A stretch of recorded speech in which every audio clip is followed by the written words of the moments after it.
Picture France. Winter, 1429. A gray dawn hangs over Domremy, a farm village so small the church bell doubles as a town clock. 17-year-old Jean, later anglicized to Joan of Arc, finishes milking the family's cow when a shimmer of light blooms at the edge of the stable. She blinks once, twice, and there, bold as sunrise, stands an armored figure she later calls Saint Michael.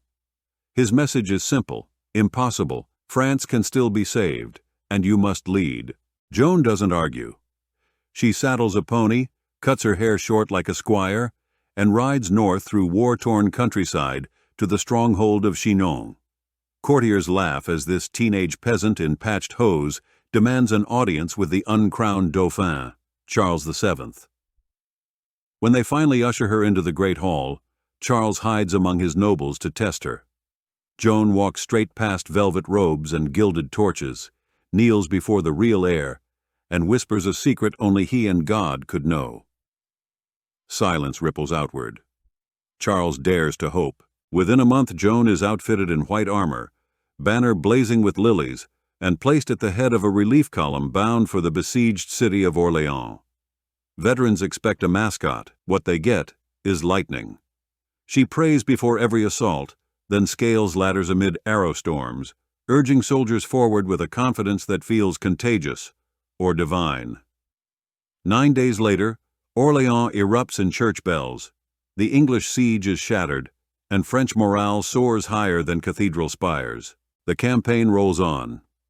At Patay, her troops rout seasoned English longbowmen. In Reims that July, Joan stands beside Charles as he is anointed king, crimson oil and cheers mingling on cathedral stone. For a heartbeat, it seems the 100 Years' War might collapse under the weight of one young woman's faith. But politics outlast miracles. While skirmishing near Compiègne, Burgundy's allies drag Joan from her horse and sell her to the English. Imprisoned in Rouen, she faces a theologian's tribunal determined to brand her vision's heresy.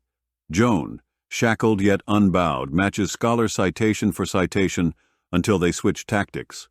Clothing. Wearing soldiers' garments, they say, defies Scripture. She refuses to trade her tunic for a dress that would make escape and modesty impossible among male guards. The court cries relapse. On May 30th, 1431, flames curl around the stake while she clutches a wooden cross and calls Jesus. 25 years later, the same church declares her trial null and void. 5 centuries after that, she is canonized a saint.